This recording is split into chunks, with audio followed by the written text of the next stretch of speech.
L'horoscope du vendredi 18 avril 2025. Salut les astrocurieux, j'espère que vous allez bien. Et on enchaîne tout de suite avec cet horoscope, cette météo astrale. Là, ce que je vous conseille, avant de visionner cette vidéo, pour voilà, voir un petit peu l'horoscope lunaire de la journée, c'est d'aller voir quand même la vidéo du jeudi 17, parce que il va y avoir encore les mêmes aspects. Et là, on va essayer de parler un petit peu d'autre chose, de très intéressant, vous allez voir. Mais allez voir du coup cette vidéo qui va parler justement de l'opposition de la Lune à Jupiter qui va s'estomper au fil de la journée. Donc ça va pas trop avoir d'impact. Mais on sera encore sur les carrés de Vénus et de Saturne qui, pareil, vont petit à petit s'estomper, mais ce sera assez tard dans la journée. Et on va voir un petit peu ce qui va s'ajouter à tout ça. Bon, alors pour vendredi, du coup, 18 avril, on va avoir aux alentours de 6 heures du matin Mars qui va rentrer dans le signe du Lion. Du coup, Mars en Lion, fierté, action théâtrale, ténacité, placement de meneur, de leader, beaucoup dans la mise en scène, hein. Ça, on peut le voir. Voilà, les personnes qui ont Mars en Lion sont très théâtrales, très dans la mise en scène, très dans le spectacle, très de grands tribuns, des orateurs qui aiment bien se mettre en scène, hein. Et ça, je vous en ai déjà parlé, je vais le redire.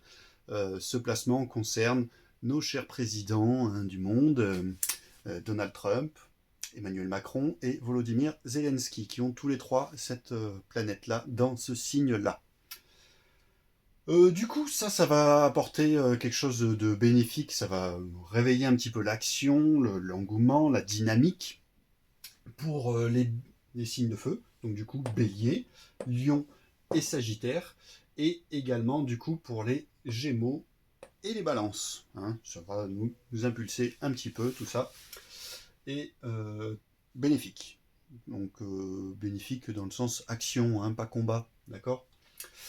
Mais, on a du coup aussi cet aspect dont j'ai parlé dans la vidéo de jeudi, cette opposition à Pluton. Donc comme je vous disais, c'était un aspect dissocié, parce que là c'était en Verseau, et ça se passait en Cancer. Donc l'angle à 180 degrés avec les orbes, donc, parce qu'il y a un petit jeu quand même, on ne parle pas de 180 degrés pile, hein, on accorde une petite marge d'erreur. Il se faisait, mais du coup, il a moins d'impact. Là, on sort de l'aspect dissocié, c'est un vrai aspect, c'est-à-dire qu'on a le lion opposé au Verseau, hein, la royauté opposée à la rébellion, hein. Du coup, cette opposition à Pluton, ça a tendance à être générateur de violence. C'est un aspect dynamique destructeur, disharmonique, climat tendu et risque d'auto-sabotage. Donc ça va surtout concerner les signes fixes, ça y est, hein, vous en prenez un petit peu. Donc du coup, ça concerne les taureaux, les lions, les scorpions et les verseaux. Donc du coup, pour revenir à ce côté géopolitique, le risque d'auto-sabotage, donc ceux qui me connaissent un peu plus personnellement, vous savez déjà ce que je prédis un petit peu pour 2026, notamment l'été 2026. Et je vais en parler, hein, un jour dans les vidéos. Si vous voulez déjà avoir un petit avant-goût, allez voir ma vidéo sur Neptune en bélier, elle dure 36 minutes. Ça paraît long, mais franchement, c'est court. Si vous allez voir d'autres astrologues, c'est des vidéos de 2 heures, 3 heures. Là, j'avoue que c'est... Moi, j'ai réussi à condenser ça en 36 minutes. Et je parle de beaucoup de choses. Je parle du passé, je parle d'avenir, je parle de tout ce que concerne en fait Neptune en bélier. Pluton, c'est la planète de la transformation. Le Verseau, c'est le signe du changement. D'accord ? Donc comme je disais, nos dirigeants, ils ont ce Mars en Lion. Ils vont être impulsés par tout ça, par cette fierté, cette action théâtrale, ce placement de meneur, ils vont se sentir bien virils. Mais avec Pluton en face, risque d'auto-sabotage. Pourquoi ? Parce que Pluton, comme je vous ai dit, transformation, Verseau, changement. Mais Verseau, c'est aussi contestation, rébellion. La dernière fois que Pluton était en Verseau, c'était à la Révolution française, guerre d'indépendance. La fois d'avant, ça a été à la nuit de la Saint-Barthélemy. Hein. La fois d'avant, on a eu le procédé templier.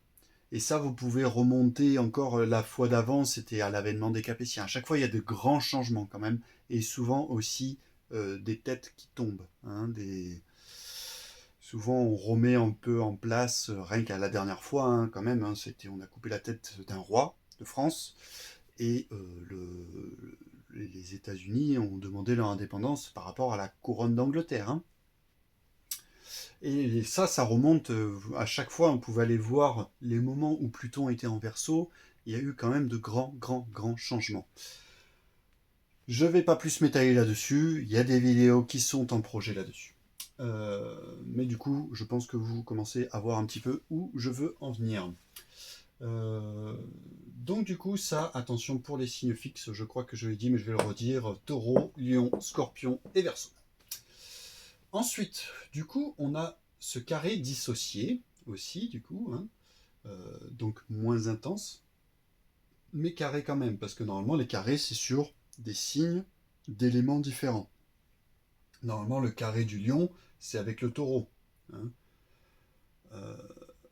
Mais là en fait on est sur la fin du bélier, et Pluton il est sur le début du Verseau, là où normalement le carré avec le bélier c'est Capricorne ou Cancer. Hein, donc feu, terre, feu, eau. J'espère que je ne vous perds pas. Là, vu qu'on est sur la fin du bélier, là le début du Verseau, comme je vous ai dit avec l'orbe, le carré se forme. Et là c'est pareil, on est sur la fin du bélier, mais on est sur le début du lion. Donc là on a un carré dissocié, mais avec des éléments complémentaires. Feu, air, feu, feu. Là ça fait un sextile, là ça fait un trigone. Ce qui est dit normalement des aspects bénéfiques. Mais là, disons que le problème c'est que ça risquerait, ce soleil là, surtout avec ce Mars là en fait. Avec Pluton encore ça va, mais ça va être surtout avec Mars, parce que Mars c'est la planète du bélier. Le bélier c'est le signe vraiment qui incarne Mars.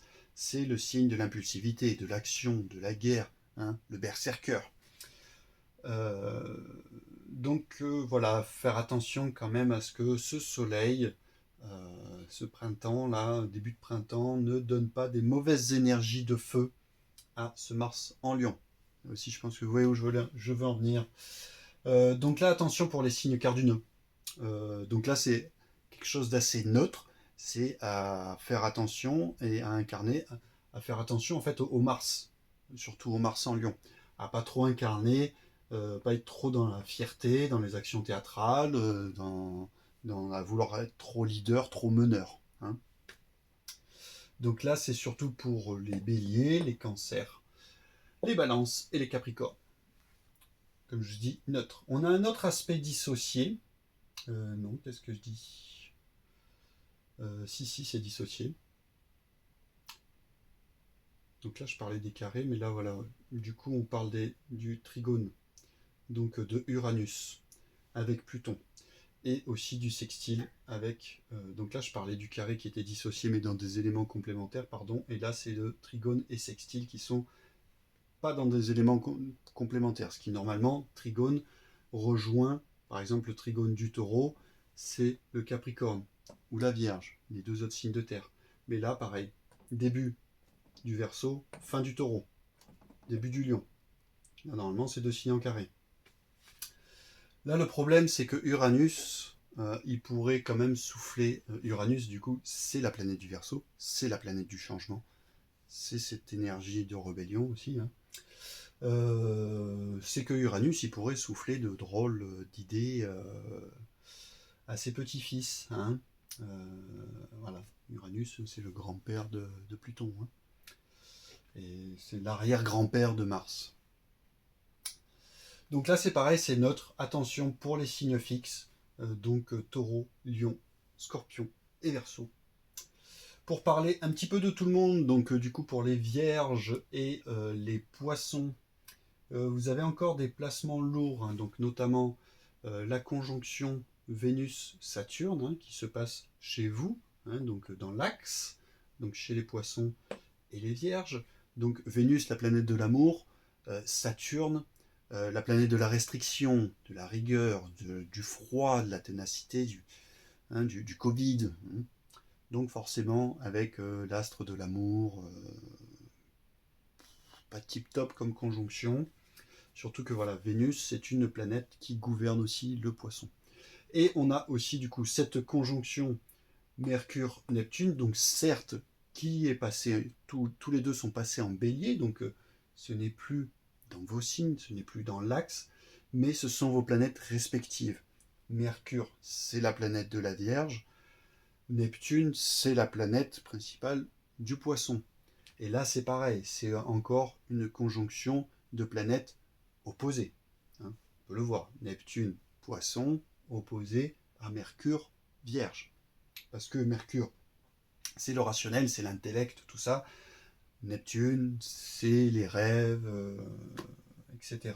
Je vous en ai déjà pas mal parlé.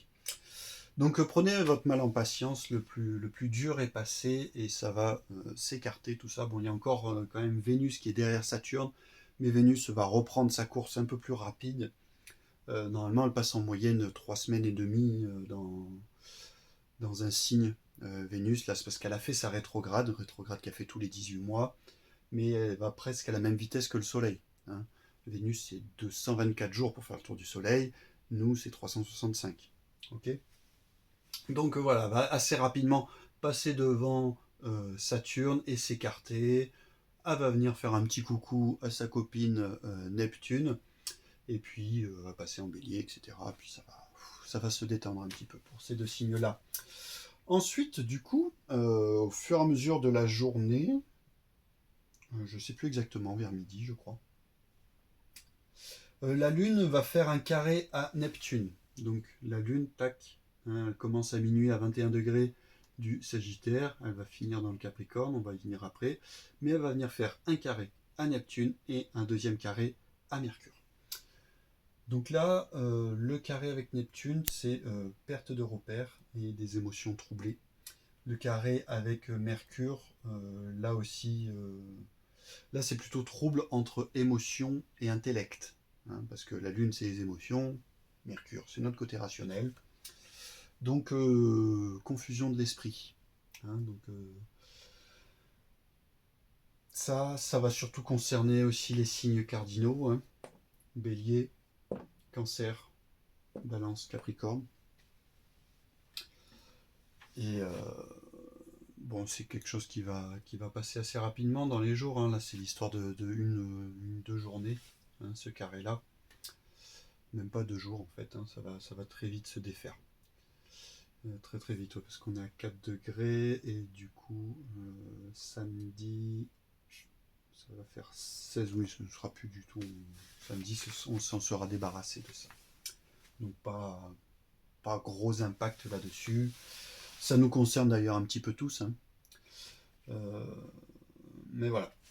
Du coup, à 18h, la Lune va passer en Capricorne.